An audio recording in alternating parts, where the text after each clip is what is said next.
Okay. One of the challenges B2B brands face is that customer success or CS teams are increasingly struggling with messy, unstructured data. In fact, research shows that 80% of enterprise data is unstructured, making it difficult for CS teams to extract meaningful insights and provide timely, personalized support. This data overload often leads to inefficiencies with CS managers spending up to 40% of their time on manual data entry and analysis rather than strategic customer engagement. So, how do we address this? And how can integrating AI into your customer success strategy not only enhance customer satisfaction, but also unlock new, predictable revenue streams that you might not have considered? Our guest today has answers, given that he's behind a platform that is actively addressing these issues. We'll get into it in a bit, but first, hello and welcome to the Predictable B2B Success podcast brought to you by Sproutword.com. I'm Vinay Koshi, and our guest is Shanif Dhanani. Shanif, you are the founder and CEO of Locusive. As I said before, your background is that of a software engineer and data scientist. In fact, you're also a bit of a serial entrepreneur, having built two companies, one of which you sold to Twitter, now X. But I'm curious, was there perhaps a defining moment that led to the creation of Locusive as it is today? Hey, first of all, Vinay, thank you so much for having me. Pleasure to be here. Man, the creation of the newest business, Locusive. I think after you've done a couple of them, you're either a founder and you're going to found, or you're just not in the game and you're going to go do something else. So, Locusive being my third, in some senses, even more than that, if you count smaller projects that didn't go well. But if you think of it as my third sort of project, my third startup, it was inevitable. But the thing that is unique about Locusive is our focus and our sort of approach. After you've done a few startups, you've learned what not to do. Hopefully, you've learned a little bit of what to do. With Locusive, I had done a lot of background research, especially with my background being in data. Found that customer success teams were having a lot of issues when it came to data, and it coincided well with the timing of generative AI. And so, in a certain sense, I fell into it, but in a more real sense, it's a progression of my career working with data for this much time. Brilliant. And given your journey to date, what would you say would be your personal area of strength? I think I might have missed that. My personal area of what was that? Strength. Strengths, my personal strengths. Yeah. I think that I'm pretty good at being kicked and continuing to go. And I think you have to do that as a founder. But if you're thinking more along the lines of my functional background, I've been working on software and machine learning for a while now. Software for maybe 25, 30 years, and machine learning for about 12 to 15. And so I love to code. I'm a techie. I love to create stuff. I love to build stuff. And so I think one of the things I do well is building things quickly, putting them out there, seeing what people like, and then refining them. I think that's something that I enjoy doing, and hopefully I'm pretty good at it. In that area of strength, what would you say is something that businesses don't know but should? There's not much more difficult than creating software that people use. And so there's sort of two parts to this thing. Creating the software itself, but also having people use it. As someone who's worked on software for a while now, it's certainly not easy to create software, but you can do it. You get good at it, you find the patterns that lead to good software. It can take some time, but I think businesses sometimes underestimate the willingness or the behavior change that people have when it comes to using something new, even if that thing is objectively better. It takes time for people to change their behaviors, and it takes time for them to use something new, even if that new thing is software that really makes them much more efficient. And so I think businesses, they know this, but it's sometimes hard to internalize it. Sometimes it takes a little bit more time and a little bit more focus to create something that people will use consistently over time when it comes to software. I'm sure there's mind shifts as well as heart shifts that need to occur before they can come around to your point of view, or at least a different point of view. I'm curious because one of the things you mentioned when we were talking previously was that of the misconception that perhaps executives, at least in some circles, believe that AI can instantly solve their problems once integrated. Given these dynamics, how do you help people navigate the required Yeah. mind shifts and heart shifts? I gotta say, in addition to doing Locusive, I do a little bit of consulting with execs. And for a long time last year, the big sort of push was we have to implement AI into our organization. So I would ask them, "What do you mean by that?" And they said they don't know. They would like me to tell them. And so the big one of the big misconceptions that executives have is that AI can do anything and everything. It's a sort of magic catch-all technology. You plug it in to your organization and it's suddenly doing everybody's jobs and it's making everything way more efficient. In reality, AI is just this field of computer science that's done a pretty good job in pattern matching and pattern creation. And so one of the things I find when I work with executives is it's a lot easier to work with executives who already know what the problems are in their organization that need to be resolved and have a sense for what they want to use AI to do. Mhm. And it's a little bit harder to work with executives who just say, hey, we need to implement AI. Let's just do 20 different projects to see what we can do. In general, I tell them, hey, look, like either start with a problem that you're facing today or start with a new opportunity that you think automation of a particular process can open up that AI is good with. So it takes a little bit of working with them sometimes, but those are the two things that I find interesting about working with executives when it comes to AI. With a problem like the one that Locusive is addressing, where you're trying to bring about greater efficiencies for CS teams, are you able to, at least in a few instances, able to pinpoint the cost to the organization? Or is it a That's a great different set of problems that you're trying to address? It's a great question because with any new startup, you do have to prove your ROI. You're either saving cost or you're increasing revenue or you're reducing risk. When it comes to customer success, there's a couple of things that I've seen that are relevant to what we're doing. Today, these customer success teams have grown quite large, especially in large SaaS organizations. You might have a customer success team of a few hundred employees. It could be your one of your biggest expenses. And what we've seen is different tiers of customer success teams might be handling different amounts of customers. For example, you might have an enterprise tier that's where one customer success manager is handling 5 accounts. But those 5 accounts are some of the biggest companies in the world. And you might also have 400 or 500 customer success teams that are handling several thousand accounts.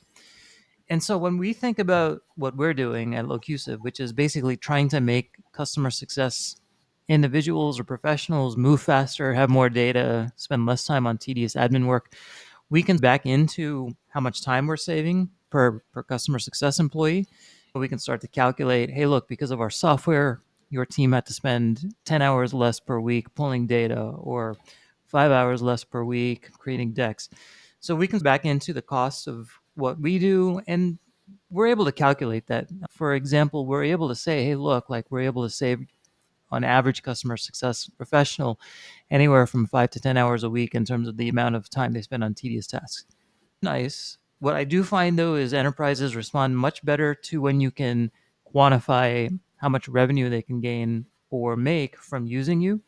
That's a little bit of a harder task. The way we're thinking about it now is if you use our tool, you might be able to have X% more accounts per customer success employee, which should lead to Y% more renewals or upsells. And that's still something we're working on now. That's a great approach to take.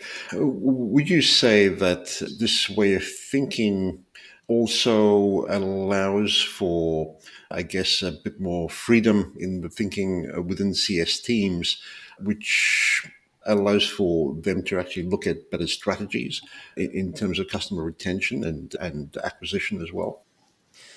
Yeah, that's obviously the big question when it comes to CS. It's, hey, how do we reduce churn and how do we increase upsells and expansions? And so a lot of CS professionals are incentivized on these metrics. And so the question is always, hey, how do we do these things? When it comes to the strategy, I have found that most teams, at least mid-sized enterprises and enterprises, have a decent enough idea of the story that they want to tell to be able to incentivize renewals. Said differently, they generally know what's going to get their customers to renew and expand. Now, the problem with that, with them doing this, is they need data to tell this story. They need to be able to show the ROI that their customers are getting from using their software. They Mm. need to be able to show, just like we have to show the number of hours saved or the amount of revenue gained, they need to be able to show that as well. And it's sometimes not very easy for them to tell that story, particularly if they don't have the numbers to back it up. And so the way that we are thinking about our ability to help them is that we can give them the numbers that help them tell the story, or we can make it easier for them to tell the story by using our software to answer their own questions without having to go to their data team or writing SQL or spending 5 hours looking for a piece of data. They generally know what they're looking for. They generally know what they want because those particular things help them tell the story. It's just sometimes hard for them to find it. And we are working primarily with organizations who've got that strategy in place, Mhm. but sometimes the tactics of executing that strategy are harder. Sometimes we do come across other organizations, small and large, who don't exactly have a strategy in place. When it comes to AI, they might be able to use the AI to come up with the strategy, but that's a little bit more of a longer journey because they have to do a little bit more digging and thinking about Mm. the value props that they offer. So you need to go through different stages, if I could put it that way, from, say, identifying usage to integration with internal systems. So, what would you say, from your perspective, are some of the biggest challenges that companies often face as they go through these stages? There's a lot. It's funny, I alluded to it earlier. There's a little bit of behavior change inertia, and I think that's true for anybody. If you've already been doing something for a long time and you're not the one who's spearheading a new initiative or a new piece of software, it's going to take you a while to adjust, even if that change is objectively beneficial for you. So, putting that aside, there's a few things that we've seen that have been not necessarily challenges, but just things to think through. When it comes to AI, and AI and data, one of the things that we've seen is that people have a lot of different systems. They might be pulling contract information from Salesforce and product metrics from their database, and then marketing emails from MailChimp. And so they have all this information, but it's disparate, it's all over the place. It takes a lot of time to centralize it. If you have an AI tool that centralizes it, theoretically, you could just ask that tool for everything you need, but you need to get that tool installed into the Salesforce and installed into your product database and installed into MailChimp. And that can take a little bit of setup time and onboarding work, like you mentioned. Some systems are easy. If you've got a Google Docs account, it's easy to click a button and select your Google Docs. But if you've got a big product database or a Snowflake warehouse, it's a little bit harder to get into those. From our perspective, what we try to do is work with the companies who really do care about efficiency, who really do care about optimization to get into their systems. We will frequently do the hard work of onboarding them and essentially training the AI or training the system so that their users can get up and running without that hassle. Now, these companies, the folks that we sell to, are SaaS companies themselves. So they've got their own issues when it comes to getting into their customers' hands. Happy to talk about that, but I'm sure that the folks out there can relate to what those are without me having to dive deeper into that. So, as you're building out some of the prompts and things that are specific to a particular company, how do you approach that? Because I would imagine there are several nuances and Oh, yeah. particular use cases that you're dealing with. Nuances is an understatement. There's a lot of challenges that come with taking something like a Chat GPT or a Claude or a Gemini and making it work with your own data, with your company's jargon, with your company's internal documents. We've developed a system that has the ability to reason a little bit. And so, what I mean by that is people are using our system to get answers to their questions. Hey, how many people logged in today? Or, hey, where is my document that talks about user onboarding? Or, hey, what's the particular value of this particular field? And in order to do something like that, you have to give the underlying AI, the large language models, a lot of context. Couple of things that we've done to help AIs understand our customers is provide sort of the business, like the high level business description of our customers with every request so that the AI knows, hey, look, like this is customer X, this is what they do, this is how you are plugged into their systems. Hmm. Few other things that we do, we provide examples. So, for example, if you are plugging in your product database, every company has their own database, and every database has its own structure and its own layout. It can become a mess. But if you provide an AI with a few examples for how to navigate that database, maybe a few example queries or some instructions for how to use the data, the AI system will generally be able to figure out how to answer a particular user's request using those examples. So the system we've built is centered around this concept of giving context, providing examples, providing sort of an onboarding guide to the AI, much like you would provide onboarding materials to a new hire that's right out of college. That's generally how we operate. If just trying to follow along that train of thought there, would it be fair to say that as you provide some of these examples and context, that CS teams could, in effect, continue to build on that to create their own use cases and particular queries in order to extract even more detailed information or trying to address particular requests on their own, as opposed to having your team handhold and provide the required back end work to make it all work, if I could put it that way. That's the dream, right? You eventually get your customers, and our system is built to do that. So, to answer your question directly, our customer success users can go directly into the Locusive system and type in a question, type in an example that they want the system to follow, or they can type in an instruction. For example, hey, when you get a question about utilization, take these 4 steps. Certainly something they can do. We find that customer success folks are so overwhelmed. It's sometimes easier for somebody else to manage the operations for them. However, if you are a very self-driven customer success manager, you do have the capabilities to go in there and essentially operate or administer your own instance of Locusive. And we're happy to do that. For us, it's easier, but we just want to make sure that you, as the CSM team, are getting the most efficiencies, being as operationally efficient as you can with our tool. Uh, just listening to what you're saying, and please correct me if I'm wrong here, would another way of looking at Locusive be almost like a business intelligence platform, that's virtually pulling data from across the company in order to make recommendations and provide insights based on just about anything anyone could ask for within the company? It's interesting. You've touched base on something we've been talking a lot about internally. Do we talk about ourselves as a BI tool, as an alternative, or maybe a supplement to something like Tableau and Looker? Or are we more of this assistant that's helping people out with anything? You're right, in the sense that people are using us as a BI tool. For example, a lot of our customers maybe have something already set up, like a Looker dashboard. But up until recently, it's been very hard to use graphs and visualizations with qualitative data, text surveys. It's also sometimes not super easy to look at a dashboard. And sometimes it can be easier to just ask our assistant a question. And so I think that there's this world that's going to be taking place where you've got your dashboard set up, but you're probably supplementing that with constant questions on a day-to-day basis, maybe through an assistant like ours. And our assistant will eventually be able to have the ability to set up more graphs or to create you a visualization on demand. It can already create reports on demand. And in a certain sense, it is a BI tool. We aim to be something that sort of goes beyond that, but certainly for now, that's a major use case for Locusive. Okay, brilliant. And I guess one of the concerns that people might have is that it sounds great to have an AI involved in producing all these reports and answers that we're looking for, but how do we ensure that they're working correctly and not hallucinating or generating false information? What processes or checks are in Yeah. place?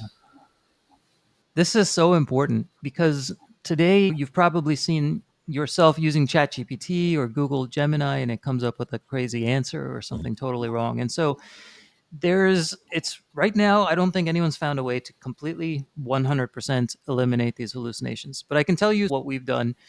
There's a few things that we've found to work very well. When it comes to answering a question that requires data, we have essentially created a series of checks, prompts, and checks that ensure that if the system is providing an answer, it's actually pulling data from a particular source. Prompts help. You can have prompts that ensure that the system is using relevant data. And checks, for example, can check to make sure that any answer that was provided is actually found in a source piece of information. And if it's not, or if there was a hallucination, essentially what you have the system do is redo its answer and ensure that it's actually using correct information. So that's one way of doing things. Another way of doing things is by providing an audit trail to the user. And this is something that we do. When somebody asks us for a piece of data or maybe an analysis that comes from their internal systems, we will, of course, give them the final answer, but then they can click a button and they can actually look at the reasoning that the system went through and even take a look at the source data that the system used to analyze and come up with its response. And the source data is pulled directly from your systems, so it can't be hallucinated. So you as a human can go through and double check the system's response. You as a human can go through and double check the sources or the source documents where it's coming up with with some additional information. So again, it's a long way of saying you're never going to be able to today you can't necessarily eliminate hallucinations, but you can certainly minimize them using a series of different essentially checks and audit trails and things like that that we've implemented into our product. And when we're looking at this specific use case of being an AI powered customer success assistant, can you share examples of how AI can or has enhanced customer journeys and interactions? This is super interesting because I've been a fan of customer journeys and how do you think about the customer journey from start to acquisition to nurture to hopefully upsell? This is the holy grail, I would say, for any business. If you can acquire somebody and then upsell them down the line, there's a few ways that I think AI can help here. When you think about top of the funnel, when you think about acquisition, people are trying to just get a sense for how do you help them solve their problem? How do you essentially provide a solution to a problem that they're having today? AI, this is where traditional AI chatbots can come into play. You've probably seen a couple of chatbots that sit on your website that let people ask questions about what it is you actually do. One way that AI can help is to provide these answers to people much more quickly. It's nice to be able to ask something versus having to go browse a bunch of web pages to figure out what somebody does. That's sort of one way I think about top of the funnel. And then when it comes to, let's say you've acquired a particular customer, they're using your product. Again, you can have an assistant here that understands your product, but also understands their account, understands who they are and what they're trying to do. This is something that traditional chatbots have not been very good at, that I think we're getting into today. And during the course of them using your product, you can actually have the AI provide recommendations, maybe even a proactive message if you're using a chatbot that says, hey, I think you're trying to do this. Or you can have it provide much better responses in terms of help requests. I think we're going away from the traditional world Mhm. of having these automated bots that just have if then rules, which always require you to call a person anyway. And you're going to have these bots be able to be much more helpful. And then when it comes to the end of the life cycle or hopefully upselling, you could have AI, maybe a different type of AI, start to predict which customers are most likely to churn, but also which customers are most likely to expand and renew. And how do we reach them? You tell me, AI, who should I be focusing on and how should I try to target them? Some of the AI that we have talked about today is more along the lines of like context chatting, and other AI, like I just mentioned, is maybe more traditional in terms of predicting the future, but it's all sort of part of the AI bubble in computer science. And these are all ways that we're hoping to expand into at some point with Locusive. So, if I'm hearing you correctly, you're almost suggesting that Locusive could essentially be assisting with client health monitoring, if I could put it that way. And if so, the platform is able to provide ongoing insights into the health of a client, and not just address things like potential churn, but essentially be able to provide more detailed metrics around the next steps that a client could potentially take in order to get better use out of the product and potentially an upsell. Would that be correct? I would say we're working towards that. I don't definitely don't want to oversell. Today, we excel when it comes to retrieval of information, analysis of information, synthesis, stuff that you are already trying to get at, but maybe it's hard to do. And maybe part of that is understanding, hey, if you've plugged us into Gainsight, we can go and retrieve information about your customers. We tend to focus a little bit more on the long tail. So a lot of our customers already have something like a Gainsight or a Vitally plugged in. Mhm. They're already tracking customer health. We don't necessarily want to replace that. We want to be able to say, hey, if you've got this very specific question that you're not able to pull from Gainsight, or you've got this hyper specific piece of information, a content, a paragraph that you're looking for, and you just can't find it, you can type it into Locusive and we'll pull it for you very quickly. Now, long term, though, because we're plugged into lots of different pieces of information and data sources, the Locusive system is designed to aggregate and analyze information across multiple systems. And so long term, there is a possible way for us to maybe give you a little bit more insight about how your customers are doing, or maybe how a particular customer is maybe healthy or not healthy. Certainly not our focus today, because we really wanted to focus primarily on that assistant piece. Like, you want that information, or you want that analysis, or you want have something happen very quickly, you can use Locusive for that. But we'll see where the future goes. That's very interesting because I think traditionally, given the difficulty in getting through a lot of the data that organizations would produce, the solution had been to throw bodies at the problem. What you're suggesting would certainly make life a lot easier for CS teams and perhaps the wider organization as well. What does that mean for a CS director or manager in terms of going forward? Because if your AI is able to do so much of the heavy lifting in terms of trying to provide these insights and even help out with client health monitoring and advice on an ongoing basis, what are the sorts of things that you would be recommending these folk start looking at in order to not just maximize the use of a platform like Locusive, but to level up their own service or offerings as they to the table within the organization? There's so much opportunity here. So the first and foremost, when you're able to pull more information and get more data that you weren't able to before, you're able to come to the table with a much better pitch for why your customers should renew. Your QBRs hopefully will go more smoothly. Your narratives for why your customers should use your products should be a little bit more smooth. And so, first and foremost, the hope is that you are going to be able to be better prepared for how you deal with your customers and how you can show your value to them. This actually can happen at both the managerial level. If you are a head of customer success, you should be able to be a lot more on top of how each individual account is doing. Either proactively, maybe our system pushes information to you, which is something we're working on now, or reactively, you ask a question because you're about to jump into a QBR in 10 minutes and the system gives you an update on what's going on. But even going beyond that, let's say your customer team is better prepared. You now have the ability to understand a particular account on a much deeper level. You're able to say, okay, before we were only able to see how many people were logging in. But now we have a system that can tell us why people like us from their survey results and their NPS answers, or what are some of the biggest bugs or support requests that they're calling in for. You have a system that can analyze this for you. And that can actually be passed on to your product leaders. If your product leaders have information on what people are trying to do or where they're having trouble, you can start to build better features into your product to handle these issues. And what we're trying to do is make it easier for you to get these particular pieces of information, these insights, much more easily than you've been able to before. And that's really what we're hoping we can make an impact with at Locusive in the big picture in the long run.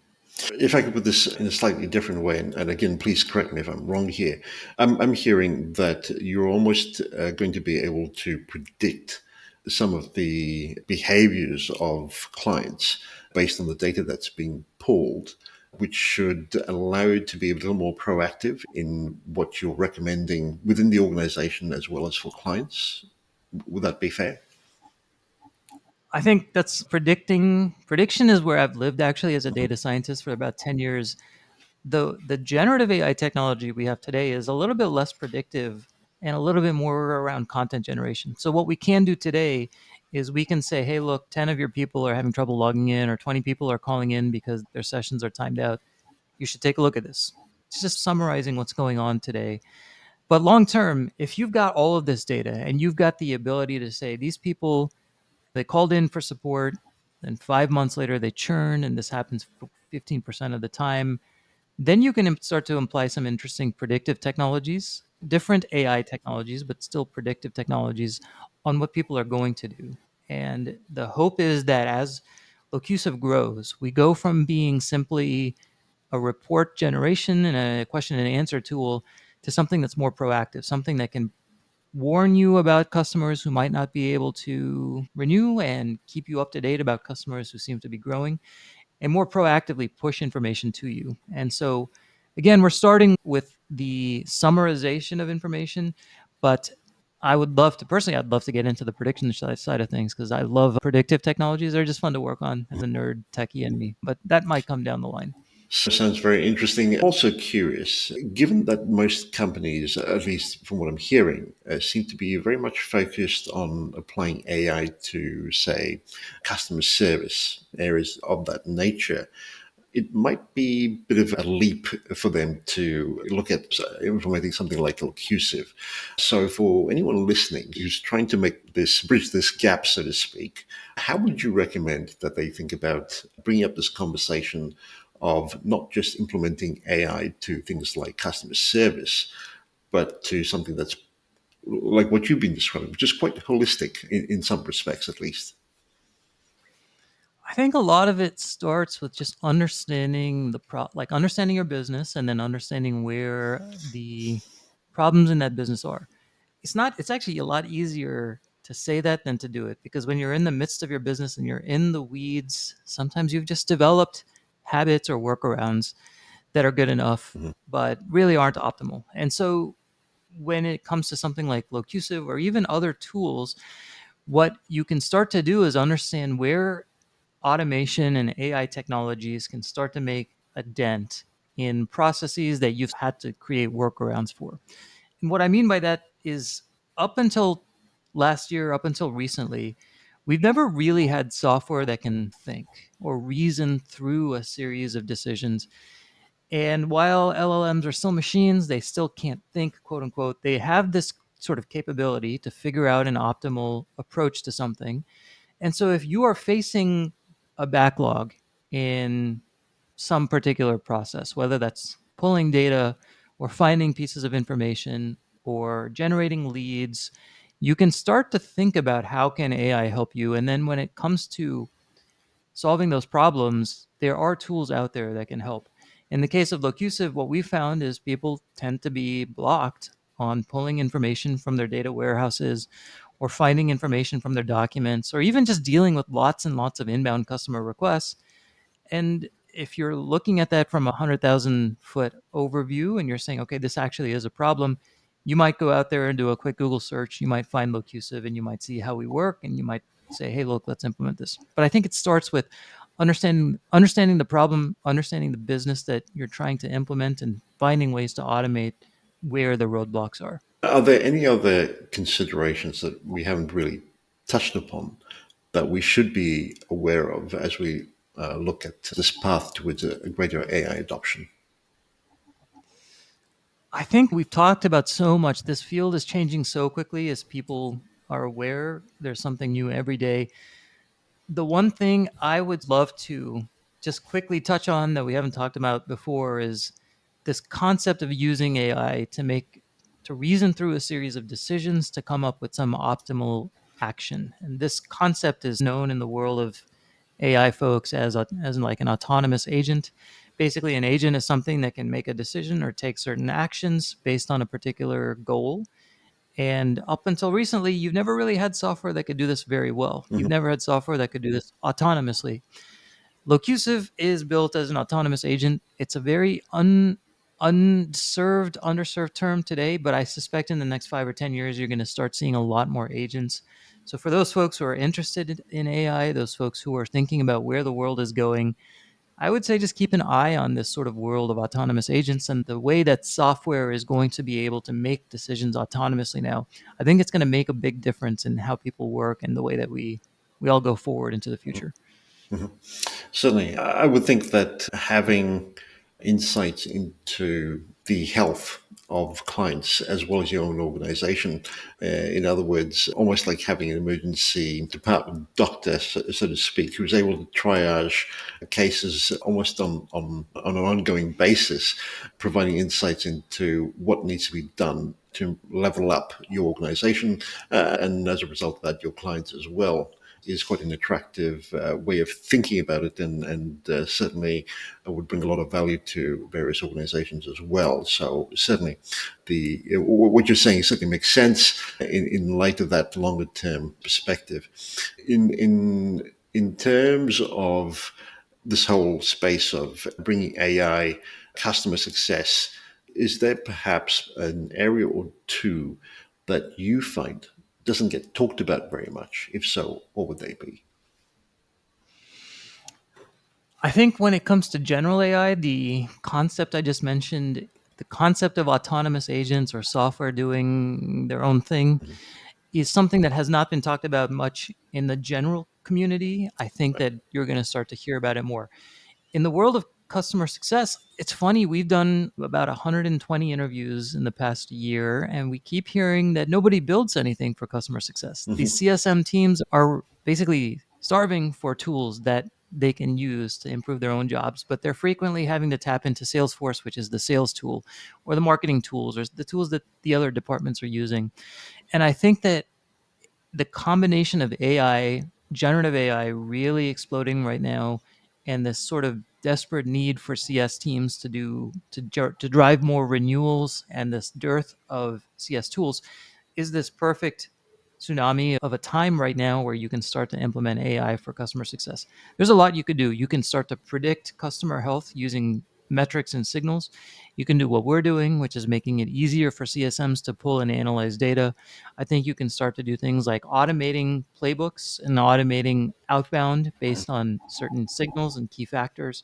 There's this huge world where customer success teams have to do a lot of tedious and manual labor today. And I think that there's a really good opportunity for AI to start to automate it, not necessarily automate the jobs themselves, because AI is not good at automating jobs. AI is great at automating tasks, but not jobs.